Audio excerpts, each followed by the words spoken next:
as the positive versus negative stories, you realize, folks, in any president, I don't care if you're Republican or Democrat, in any president, there's always a whole boatload of different things going on. There's things that they're doing that would make them look good and things that they're doing that would make them look bad.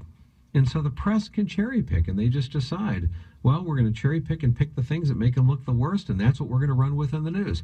And there's all kinds of stories that would make them look good that they just choose not to run.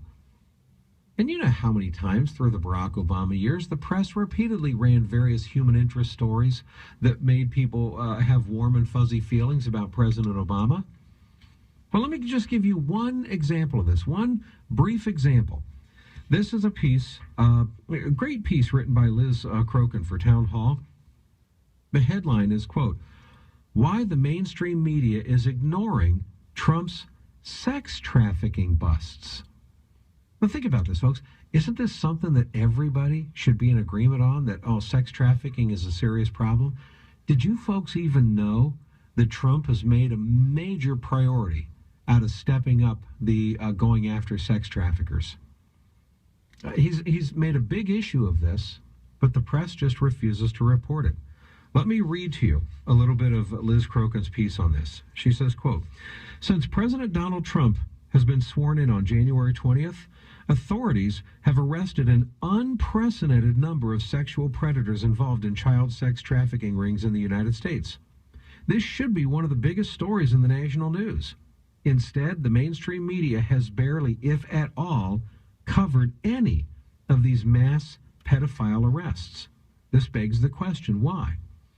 As a strong advocate for sex crime victims, I've been closely following the pedophile arrests since Trump took office.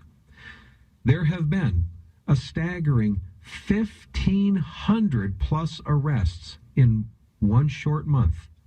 Compare that to less than 400 sex trafficking related arrests during the entire last year of reporting from the FBI.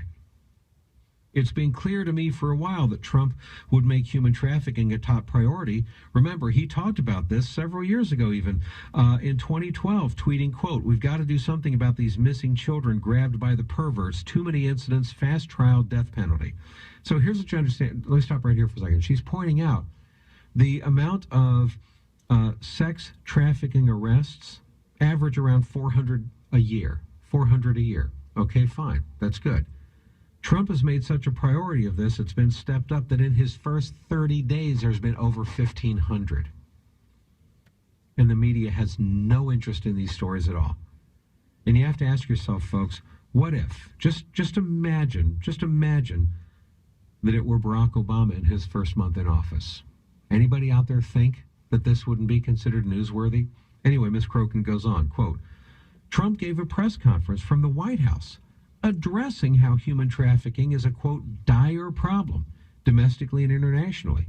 He said this, quote, "Dedicated men and women across the federal government have focused on this for some time now, as you know. It's been much more focused, however, over the last 4 weeks." Well, Trump's press conference was barely a blip in the mainstream media, and massive arrests have been almost completely ignored by the mainstream press. Now, think about that just a moment, folks. I mean, I think this is a very fair point to make that she's making here. And interestingly enough, the mainstream press, they were all over. Remember the Milo Yiannopoulos thing and that vile video that came out from him where he was talking about pedophilia, and it sounded on the surface like he may have been supporting that or endorsing that, although he denies it or whatever. Okay, fine. But Milo Yiannopoulos tends to be popular among a lot of conservatives. Not me, but a lot of other conservatives. So the press was all over that. Oh, my goodness, pedophilia. Do you have a conservative figure out there who actually is sympathetic to pedophilia? Milo Yiannopoulos, as you know, is openly gay, very flamboyantly gay, and he was molested as a child. He was making light of this in a video from a few years ago. But the press was all over this. They were so shocked, so outraged about the idea of child sex and pedophilia and whatever regarding Milo Yiannopoulos. And as Crokin points out in this piece, they're so upset about that But for some reason, they're just not that interested in reporting the 1,500 sex trafficking arrests that happened in the first 30 days of Donald Trump's presidency. So that's an example, folks. That's an example of the kind of thing I'm talking about here, where the press, they can look at all the things going on in any presidency, both sides, and they can cherry pick. What are we going to report? What do we consider newsworthy? What do we not? Now, don't misunderstand me, folks. I'm not suggesting that the media should only cherry pick positive stories about Trump and never report negative stories. I'm not saying that. Of course not. But what I am saying is this. Does every story have to be negative? Does every story have to be critical? And do zero stories have to be positive, good, decent things that everybody would like? That's all I'm suggesting here.